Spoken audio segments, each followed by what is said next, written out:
ശ്രീമദ് ഭാഗവതം ചതുർത്ഥസ്കന്ധത്തിൽ 24-ാം അധ്യായത്തിൽ പൃഥുവംശം, പ്രജേതസ്സുകളും രുദ്രനുമായുള്ള സമാഗമം, രുദ്രഗീതം ഇവ വിവരിച്ചിരിക്കുന്നു. മൈത്രേയർ തുടർന്നു. അധിക കീർത്തിയോടുകൂടി പൃഥുപുത്രനായ വിജിതാശ്വൻ ചക്രവർത്തിയായി തീരുകയും സഹോദരങ്ങൾ പ്രിയമുള്ളതായ അവൻ തൻ്റെ താഴെയുള്ളതായ സഹോദരങ്ങൾക്കായി ദിക്കുകളെ ദാനം ചെയ്യുകയും ചെയ്തു.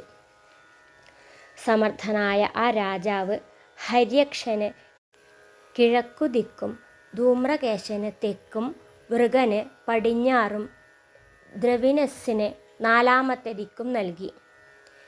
ഇന്ദ്രനിൽ നിന്ന് അന്തർധാന വിദ്യയെ ലഭിച്ചതായ അന്തർധാനൻ എന്നു പേരായവൻ ശിഖണ്ഡിനിയിൽ ഏറ്റവും സമ്മതമായിരിക്കുന്ന 3 പുത്രന്മാരെ ജനിപ്പിച്ചു. പണ്ട് വസിഷ്ഠൻ്റെ ശാപത്താൽ ജനിച്ചതായ അഗ്നികൾ പിന്നെയും യോഗഗതിയെ പ്രാപിച്ചു. ഇന്ദ്രൻ യാഗാശ്വത്തെ ഹരിച്ചതായി അറിഞ്ഞിട്ടും കൊല്ലാതെ വിട്ടതായ അന്തർധാനൻ നഭസ്വതിയിൽ ഹവിർധാനൻ എന്നു പേരായ പുത്രനെ ജനിപ്പിച്ചു. തൻ്റെ പ്രജകളെ ബുദ്ധിമുട്ടിച്ച് കരം, ദണ്ഡം, പിഴ തുടങ്ങിയ രാജാക്കന്മാരുടെ വൃത്തിയെ ഇഷ്ടപ്പെടാത്തതായ ഹവിർധാനൻ ആ വൃത്തിയിൽ പ്രവേശിക്കാതെ ദീർഘകാലം നീണ്ടു നിൽക്കുന്നതായ സത്രം നടത്തി. സത്രം എന്ന വ്യാജേന രാജവൃത്തിയിൽ നിന്നും വിട്ടുനിന്നു. അതിൽ ആത്മാവിനെ കാണുന്നവനായി പരിശുദ്ധനും പരിപൂർണനും പരമാത്മാവുമായ ഭഗവാനെ സമർത്ഥമായിരിക്കുന്ന മനസ്സോടുകൂടെ യജിക്കുന്നവനായി ഭഗവത് ലോകത്തെ പ്രാപിക്കാനുള്ള യോഗ്യതയെ കൈവരിച്ചു. ഹേ വിതുര, ഹവിർധാനൻ്റെ പത്നിയായ ഹവിർധാനി ബർഹിഷത്ത്, ഗയൻ, ശുക്ലൻ, കൃഷ്ണൻ, സത്യൻ, ജിതവ്രതൻ എന്നു പേരുകളോടുകൂടിയ 6 പുത്രന്മാരെ പ്രസവിച്ചു. ഹേ കുരുകുലശ്രേഷ്ഠ, ഹവിർധാനൻ്റെ പുത്രനും ഏറ്റവും ഭക്തനുമായ ബർഹിഷത്ത് എന്ന പ്രജാപതി ക്രിയാകാണ്ഡങ്ങളിലും യോഗങ്ങളിലും നിപുണനായിരുന്നു. യജ്ഞാനന്തരം യജ്ഞാവശിഷ്ടമായ കിഴക്കോട്ട് വിരിച്ചു വച്ചതായ കുശപ്പുല്ലിനാൽ മൂടപ്പെട്ട ഭൂമി മുഴുവൻ ദേവയജ്ഞത്തിനായുള്ള യജ്ഞസ്ഥലമായി ഭവിച്ചു. അതിനാൽ അദ്ദേഹം പ്രാചീന ബർഹിസ് എന്ന നാമത്തിൽ അറിയപ്പെട്ടു. ദേവദേവനാൽ പറയപ്പെട്ട സമുദ്രപുത്രിയായ ശതദ്രുതിയെ അദ്ദേഹം വിവാഹം ചെയ്തു. നന്നായി അലങ്കരിച്ചവളും ബാലയും സർവാംഗസുന്ദരിയുമായ അവൾ പരിക്രമം ചെയ്യുന്ന സമയം അഗ്നി അവളെ കണ്ട് മോഹിച്ചു. അവളുടെ കാൽച്ചിലമ്പിലെ ശബ്ദത്താൽ ദിക്കുകളിലെ ദേവാദികളെയും വിജയിച്ചു. പ്രാചീന ബർഹിസിന് ശതദ്രുതിയിൽ തുല്യ നാമവ്രതത്തോടുകൂടിയ ധർമ്മനിഷ്ഠയുള്ളവരുമായ പ്രജേതസ്സുകൾ എന്ന 10 പുത്രന്മാർ ഉണ്ടായി. പിതാവിനാൽ പ്രജകളെ സൃഷ്ടിക്കാനായി ഉപദേശിക്കപ്പെട്ട അവർ ഹരിപ്രീതിയിലൂടെ മാത്രമേ അത് സാധ്യമാകൂ എന്ന് കണ്ട് തപസ്സിനായി പുറപ്പെട്ടുപോയി. മാർഗമധ്യേ ശ്രീ മഹാദേവനെ കാണുകയും ഹരിപ്രീതിക്കായുള്ള നാമഭജന ക്രമവും മന്ത്രവും ഉപദേശമായി സ്വീകരിച്ച് സമുദ്രത്തെ പ്രവേശിച്ചു. മഹാദേവൻ്റെ ഉപദേശപ്രകാരം ഇന്ദ്രിയങ്ങളെ അടക്കി ധ്യാനിക്കുകയും പൂജിക്കുകയും ചെയ്ത് ഒരു 10,000 സംവത്സരം ഫലദാതാവായ ശ്രീഹരിയെ തപസ്സു ചെയ്തു. വിതുരർ ചോദിക്കുന്നു: ഹേ ബ്രഹ്മൻ, പ്രജേതസ്സുകൾക്ക് എപ്രകാരം മഹാദേവനോട് ചേർച്ചയുണ്ടായി എന്നും എന്ത് ഉപദേശമാണ് അദ്ദേഹം നൽകിയതെന്നും അർത്ഥവത്തായ അതിനെ ഞങ്ങളോട് പറഞ്ഞു തന്നാലും. ഹേ ബ്രാഹ്മണ ഋഷേ, മുനികൾ വൈരാഗ്യത്തോടുകൂടെ കാണാൻ ആഗ്രഹിച്ചതായ ആ മഹാദേവനെ ശരീരികൾക്ക് കാണുന്നത് ദുർലഭമല്ലേ? ആത്മാരാമനും ഘോരമായ ശക്തിയോടുകൂടിയ ഐശ്വര്യപൂർണനായ ഭഗവാൻ മഹാദേവൻ ഈ ലോകത്തിൻ്റെ സിദ്ധിക്കായി സഞ്ചരിച്ചു കൊണ്ടിരിക്കുന്നു. മൈത്രേയർ പറയുന്നു: പ്രജേതസ്സുകൾ പിതാവിൻ്റെ വാക്കുകളെ ശിരസാ സ്വീകരിച്ച് ആദരവോടുകൂടിയ മനസ്സോടുകൂടെ തപസ്സിനായി പടിഞ്ഞാറ് ദിക്കു നോക്കി യാത്രയായി. സമുദ്രം പോലെ വിസ്താരമുള്ളതും മഹാന്മാരുടെ മനസ്സുപോൽ സ്വച്ഛവും പ്രസന്നമായ മത്സ്യാദികളോടുകൂടിയതും നീല രക്തോൽപ്പലങ്ങൾ, അംഭോജങ്ങൾ, കൽഹാരങ്ങൾ, ഇന്ദീവരങ്ങൾ തുടങ്ങിയവയുടെ ഉൽപ്പത്തിസ്ഥാനവും ഹംസം, കുളക്കോഴികൾ, ചക്രവാകങ്ങൾ, എരണ്ടകൾ എന്നീ പക്ഷിവർഗങ്ങളുടെ ശബ്ദാരവവും പൂന്തേൻ നുകർന്ന് മത്തരായ വണ്ടുകളുടെ ശബ്ദം കേട്ട് രോമാഞ്ചിതരായി എഴുന്നേറ്റു നിൽക്കുന്നതുപോലെയുള്ള വൃക്ഷലതാദികളും താമരമൊട്ടിന് വിരിയിച്ച് അതിൻ്റെ പൂമ്പൊടിയെ വ്യാപിപ്പിക്കുന്നതായ വായുവിൻ്റെ ഉത്സവത്തോടുകൂടിയതുമായ ഏറ്റവും മഹത്തായ സരസിനെ അവർ കണ്ടു. അവിടുത്തെ മൃദംഗാദികളെ അനുസരിച്ചുള്ള സംഗീതത്തോടുകൂടിയ മാർഗത്തെ കണ്ട് പ്രചേതസ്സുകൾ വിസ്മയിച്ചു. അപ്പോൾ ആ സരസിൽ നിന്നും പുറത്തിറങ്ങി വരുന്നവനും അനുചരന്മാരോടുകൂടിയും സ്തോത്രം ചെയ്യപ്പെടുന്നവനും ഉരുക്കിയ സ്വർണരാശിയോട് തുല്യമായ ശോഭയോടുകൂടിയതും 3 കണ്ണുകളോടുകൂടിയവനും പ്രസാദിച്ചതായ മുഖത്തോടുകൂടിയവനും നീലകണ്ഠനായ ദേവശ്രേഷ്ഠനെ കണ്ടിട്ട് കൗതുകത്തോടുകൂടെ പ്രണമിച്ചു. ശരണം പ്രാപിച്ചവരുടെ ദുഃഖങ്ങളെ ഹരിക്കുന്നവനും ധർമ്മവത്സലനും പ്രീതനുമായ ഭഗവാൻ അവരോടായി പറയുന്നു: നിങ്ങൾ ബർഹിഷത്തിൻ്റെ പുത്രന്മാരെന്നും നിങ്ങളുടെ ചെയ്യാനുള്ള ആഗ്രഹത്തെയും നാം അറിഞ്ഞു. നിങ്ങൾക്ക് മംഗളം. അനുഗ്രഹത്തിനായിക്കൊണ്ട് ഈ വിധം നമ്മുടെ ദർശനം നൽകപ്പെട്ടു. യാതൊരുവൻ നിഗൂഢമായ ഈ ശരീരാദികളിൽ നിന്നും വേർപിരിഞ്ഞ് സാക്ഷാത്തായ ത്രിഗുണാതീതനായ ഭഗവാൻ വാസുദേവനിൽ അഭയം പ്രാപിക്കുന്നുവോ അവൻ നമുക്ക് പ്രിയനാകുന്നു. സ്വധർമ്മനിഷ്ഠനായ പുരുഷൻ 100 ജന്മം കൊണ്ട് ബ്രഹ്മലോകത്തെ പ്രാപിക്കുന്നു. അതിനേക്കാൾ ഉത്കൃഷ്ട പുണ്യത്താൽ നമ്മെ പ്രാപിക്കുന്നു. ഭഗവത് ഭക്തനാകട്ടെ ദേവന്മാരും നാമും കാലാന്ത്യത്തിൽ എത്തിച്ചേരുന്നതായ ആ വൈഷ്ണവ പദത്തെ തന്നെ പ്രാപിക്കുന്നു. അതിനാൽ ഭാഗവതന്മാരായ നിങ്ങൾ ഭഗവാനെപ്പോൾ പ്രിയമുള്ളവരാകുന്നു. ഭാഗവതന്മാരെ എന്നേക്കാൾ പ്രിയമുള്ളവരായി മറ്റാരും ഒരു കാലത്തുമില്ല. പവിത്രവും മംഗളകരവും പരവും പരമപുരുഷാർത്ഥ സാധകവുമായ ഇത് വ്യക്തമായി ജപിക്കത്തക്കതാകുന്നു. അതിനെ നിങ്ങളോട് നാം പറയാം, കേട്ടാലും. മൈത്രേയർ പറയുന്നു: ഇപ്രകാരം ഹൃദയത്തിൽ ദയയോടുകൂടിയ നാരായണ തൽപരനുമായ ഭഗവാൻ ശിവൻ അഞ്ജലി കൂപ്പി നിൽക്കുന്നതായ രാജപുത്രന്മാരോടായി ആ വാക്കുകളെ പറയാൻ ആരംഭിച്ചു. ശ്രീരുദ്രൻ അരുളി ചെയ്തു: ആത്മാവിനെ അറിഞ്ഞവരുടെ സ്വസ്തിക്കായി അങ്ങ് ജയിക്കപ്പെട്ടിരിക്കുന്നു. എനിക്കും സ്വസ്തി ഭവിക്കണമേ. അങ്ങയുടെ സ്വാനന്ദത്താൽ തന്നെ സർവം സിദ്ധമായിരിക്കുന്നു. സർവസ്വരൂപനും ആത്മാവുമായ അങ്ങേക്കായി നമസ്കാരം. പങ്കജനാഭനായും ഭൂതസൂക്ഷ്മ ഇന്ദ്രിയങ്ങൾ ഇവയുടെ ആത്മാവായും ശാന്തനായും ഉള്ളിൽ ഒളിഞ്ഞിരിക്കുന്നവനും സ്വയമേവ പ്രകാശിക്കുന്നവനുമായ വാസുദേവനായിക്കൊണ്ട് നമസ്കാരം. സംഘർഷണനായ സൂക്ഷ്മസ്വരൂപനായ അന്ധകനായ വിശ്വത്തിൻ്റെ പ്രബോധനം ചെയ്യുന്നവനായ പ്രദ്യുമ്നനായ ആ അന്തരാത്മാവിനായി നമസ്കാരം. ഇന്ദ്രിയങ്ങളുടെ പ്രേരകനായ അനിരുദ്ധന് നമസ്കാരം. പരിപൂർണനും ക്ഷയവൃദ്ധികളില്ലാത്ത സ്വരൂപമുള്ളവനും അന്ധഃകരണത്തിൽ വസിക്കുന്നവനും സ്വർഗത്തിനും മോക്ഷത്തിനും ദ്വാരമായിരിക്കുന്ന പരമഹംസനായി സൂര്യരൂപേണ സ്ഥിതനായ ഭഗവാന് നമസ്കാരം.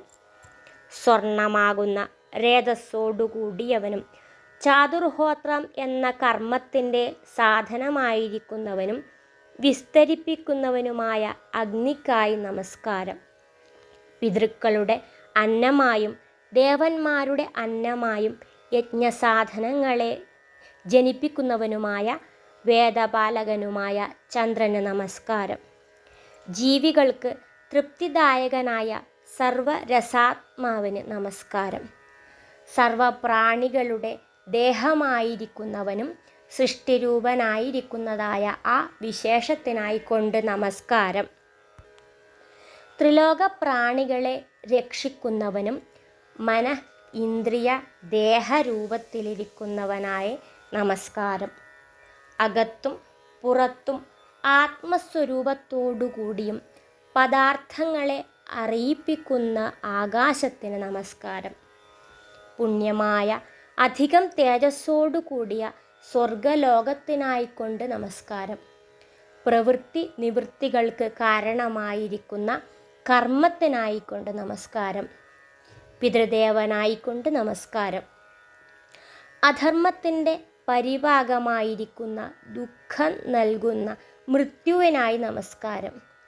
ആശിസ്സുകളുടെ കാരണാത്മാവായ സർവജ്ഞനായിക്കൊണ്ട് നമസ്കാരം. മഹത്തായ ധർമ്മത്തിനായി നമസ്കാരം. വ്യസനമില്ലാത്ത ജ്ഞാനശക്തിയോടുകൂടിയ കൃഷ്ണന് നമസ്കാരം. പുരാണ പുരുഷന് നമസ്കാരം. സാഖ്യയോഗേശ്വരന് നമസ്കാരം. മൂന്ന് ശക്തികളുടെയും മേളനത്തോടു കൂടിയവനും സ്തുതിപ്പാൻ യോഗ്യനുമായ അഹം എന്ന രൂപത്തിനായി നമസ്കാരം. ജ്ഞാനക്രിയാസ്വരൂപനായി നമസ്കാരം. വാക്കിൻ്റെ വിഭൂതിയായിരിക്കുന്നവന് നമസ്കാരം.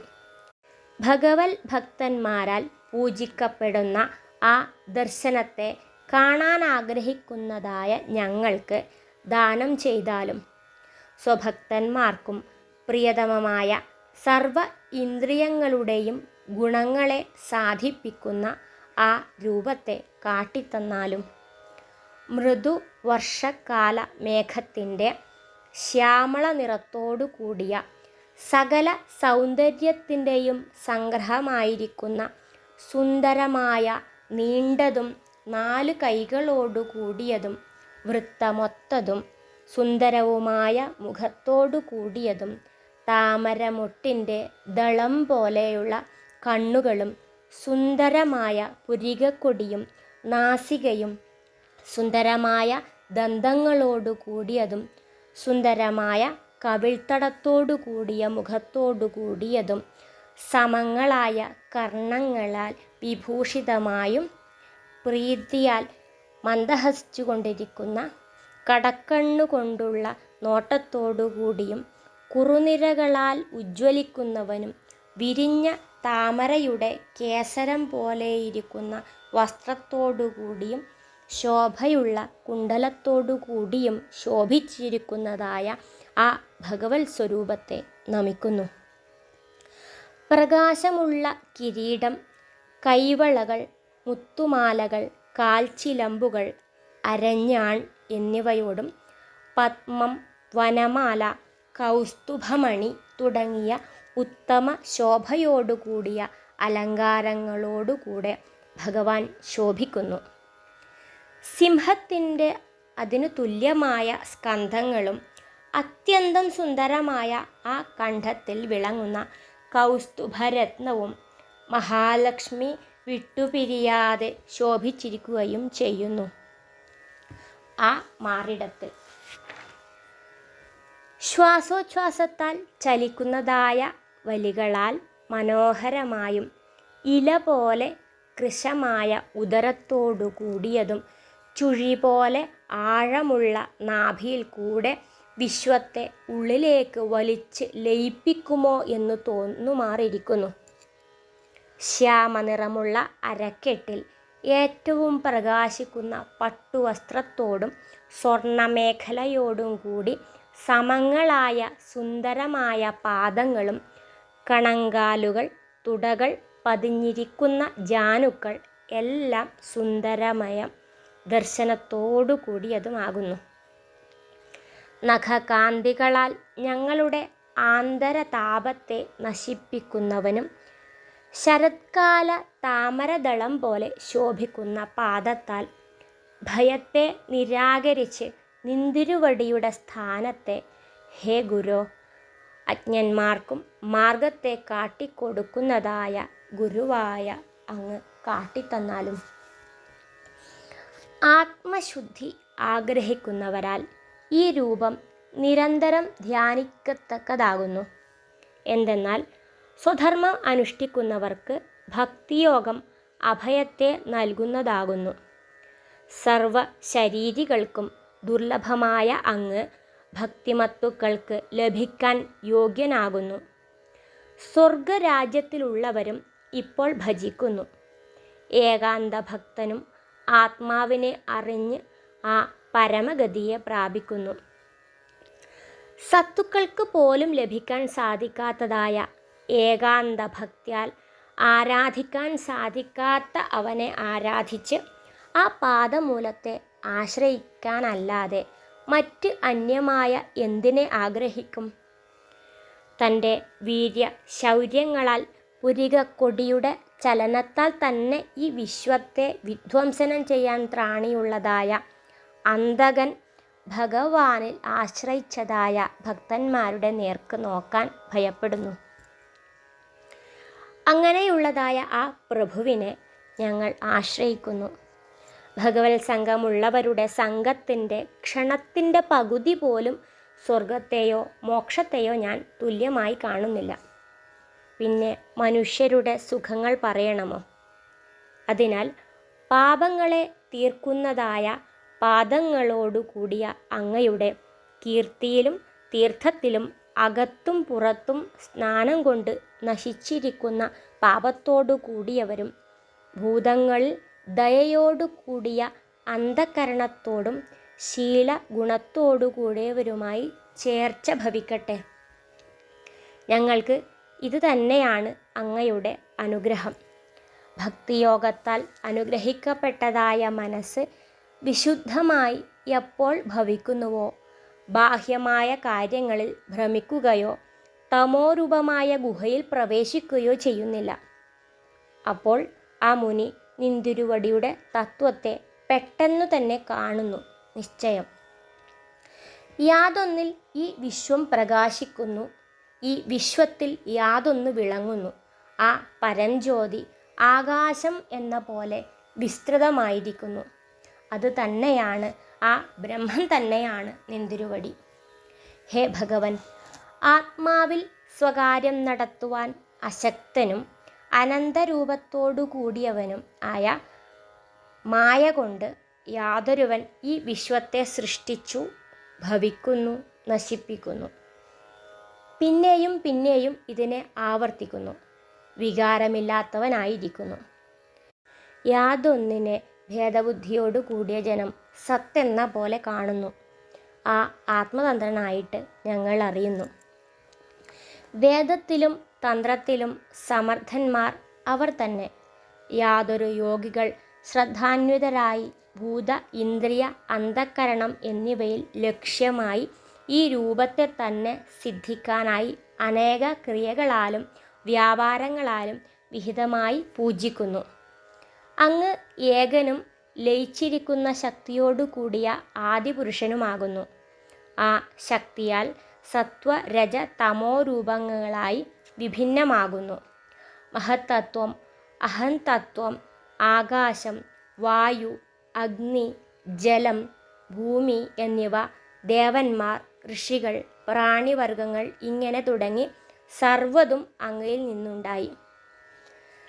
സ്വശക്തിയാൽ സൃഷ്ടിക്കപ്പെട്ട 4 വിധത്തിലിരിക്കുന്നതായ ഈ പുരമാകുന്ന ശരീരം ആത്മാവിൻ്റെ അംശത്താൽ പ്രവേശിച്ച് യാതൊരുവൻ ഇന്ദ്രിയങ്ങളെക്കൊണ്ട് തേനീച്ചകളാകുന്ന ജീവന്മാരാൽ ശേഖരിക്കപ്പെടുന്ന തേനാകുന്ന സുഖത്തെ അനുഭവിക്കുന്നു. അങ്ങനെയുള്ളതായ അങ്ങ് ഉഗ്രമായ വേഗത്തോടു കൂടിയവനായി ഭൂതങ്ങളെ കൊണ്ടു തന്നെ എപ്രകാരം അസഹ്യനായ വായു മേഘനിരകളെ ചലിപ്പിക്കുന്നുവോ അപ്രകാരം ചലിപ്പിക്കുന്നു. അനുമാനിപ്പാൻ യോഗ്യമായ തത്വത്തോടു കൂടിയവനായി ലോകത്തെ വികർഷിപ്പിച്ച് തന്നിലേക്കു തന്നെ ലയിപ്പിക്കുന്നു. വിഷയസുഖങ്ങളിൽ ലാലസനായി അത്യന്തം വർദ്ധിച്ചു വരുന്നതായ ലോഭത്തോടുകൂടിയും ഇത് ചെയ്യത്തക്കതെന്ന് വിചാരത്തിൽ ഏറ്റവും പ്രമത്തനായിരിക്കുന്ന അവനെ അപ്രമത്തനും അന്ധകനുമായ അങ്ങ് വിശപ്പിനാൽ വായയെ നക്കിക്കൊണ്ടിരിക്കുന്നതായ സർപ്പം എപ്രകാരം ഭക്ഷണപദാർത്ഥത്തെ തേടി നടക്കുന്നതായ എലിയെ പെട്ടെന്ന് ചാടിപ്പിടിക്കുന്നു, അപ്രകാരം കാലസർപ്പമായി അവരെ പെട്ടെന്ന് ചാടിപ്പിടിക്കുന്നു. അങ്ങയെ അമാനിക്കുന്നതിനാൽ വിറക്കുന്ന ശരീരത്തോടു കൂടിയ ഏതൊരു വിദ്വാൻ അങ്ങയുടെ പാദപത്മത്തെ ഉപേക്ഷിക്കും? ഞങ്ങളുടെ ഗുരു യാതൊന്നിനെ ഭയത്താൽ പൂജിക്കുന്നു, ദൃഢനിശ്ചയമില്ലാതെയും 14 മനുക്കൾ പൂജിക്കുന്നു. ഹേ പരമാത്മൻ, ബ്രഹ്മൻ വിശ്വം കാലഭയത്താൽ നശിപ്പിക്കപ്പെടുന്നതാണെന്ന് അറിയുന്ന ഞങ്ങൾക്ക് അങ്ങ് ഒരു വിധമായ ഭയവും ഇല്ലാതിരിക്കുന്ന ഗതിയാകുന്നു. ഹേ രാജപുത്രന്മാരെ, വിശുദ്ധരും സ്വധർമ്മം അനുഷ്ഠിക്കുന്നവനും ഭഗവാനിൽ അർപ്പിതമായ അന്ധക്കരണത്തോടു കൂടിയവരുമായി ഇതിനെ ജപിക്കുവിൻ. നിങ്ങൾക്ക് മംഗളം. ആത്മസ്ഥനും സർവചരാചരങ്ങളിലും വസിക്കുന്നവനുമായ ആത്മാവായ ഹരിയെ തന്നെ കീർത്തിക്കുന്നവരും ധ്യാനിക്കുന്നവരുമായി നിരന്തരം പൂജിക്കുവിൻ. യോഗാദേശം എന്നു പേരായ ഈ സ്തോത്രത്തെ ഉപദേശമായി സ്വീകരിച്ച് മനസ്സിൽ ധരിച്ചവരും സാവധാനമായ ബുദ്ധിയോടുകൂടിയവരും മുനിവ്രതത്താൽ ദീക്ഷിച്ചവരും സർവരും ആദരിക്കുന്നവരുമായി ഇതിനെ അഭ്യസിക്കുവിൻ. സൃഷ്ടി തൽപരനായ ബ്രഹ്മാവ് വേണ്ടതുപോലെ സൃഷ്ടിക്കാനാഗ്രഹമുള്ള ഭൃഗു മുതലായ പുത്രന്മാരായ ഞങ്ങൾക്ക് പണ്ട് ഇതിനെ ഉപദേശിച്ചു. പ്രജാപതികളായ ഞങ്ങൾ എല്ലാവരും പ്രജാസൃഷ്ടിയിൽ പ്രേരിപ്പിക്കപ്പെട്ട് ഇതിനാൽ പ്രതിബന്ധങ്ങളെ അതിക്രമിച്ചവരായിട്ട് നാനാവിധത്തിലുള്ള പ്രജകളെ സൃഷ്ടിച്ചു. അതിനാൽ ഇതിനെ നിത്യം പുരുഷൻ സാവധാന ചിത്തത്തോടു കൂടിയവനായി വാസുദേവനിൽ പരമമായ ആശ്രയമായ മനസ്സിനെ ഉറപ്പിച്ചു നിർത്തി ജപിച്ചാൽ കാലതാമസം കൂടാതെ ശ്രേയസ്സിനെ പ്രാപിക്കും. ഇതിൽ ശ്രേയസ്സുകളിൽ വച്ച് പരമശ്രേയസ് അറിവ് അഥവാ ജ്ഞാനമാകുന്നു. ജ്ഞാനമാകുന്ന കപ്പലിനെ ആശ്രയിച്ചവർ കരകയറാൻ പ്രയാസമുള്ളതായ വ്യസനാർണവത്തെ, ദുഃഖസമുദ്രത്തെ സുഖമായി തരണം ചെയ്യുന്നു. ശ്രദ്ധായുക്തനായി യാതൊരുവൻ എന്നാൽ ഗാനം ചെയ്യപ്പെട്ട ഭഗവാന്റെ ഈ സ്തുതി പഠിക്കുന്നുവോ, ഇവൻ ആരാധിപ്പാൻ പ്രയാസമുള്ള ഹരിയെ തന്നെ പൂജിക്കുന്നു. ശാന്തനായിരിക്കുന്ന പുരുഷൻ എന്നാൽ ഗാനം ചെയ്യപ്പെട്ട സ്തോത്രത്താൽ സ്തുതിക്കപ്പെട്ടവനും സംപ്രീതനുമായ ശ്രേയസ്സുകളുടെ ഏകവല്ലഭനായ ഈ ദേവനിൽ നിന്ന് ഏതേതിനെ ഇച്ഛിക്കുന്നുവോ അതിനെ പ്രാപിക്കുന്നു. പ്രാതകാലത്തിൽ എഴുന്നേറ്റ് ശ്രദ്ധയോടുകൂടെ അഞ്ജലി കൂപ്പി തൊഴുത് യാതൊരുവൻ ഇതിനെ കേൾക്കുകയോ കേൾപ്പിക്കുകയോ ചെയ്യുന്നുവോ ആ മനുഷ്യൻ കർമ്മബന്ധനങ്ങളെ മോചിപ്പിക്കുന്നു.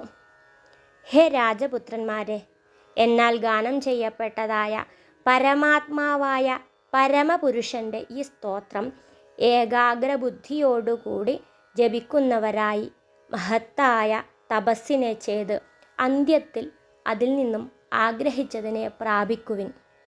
ഇപ്രകാരമുള്ള ഭഗവാന്റെ വാക്കുകളോടുകൂടി ഇവിടെ ശ്രീമദ് ഭാഗവതം ചതുർത്ഥ സ്കന്ധം 24-ാം അധ്യായം അവസാനിക്കുന്നു.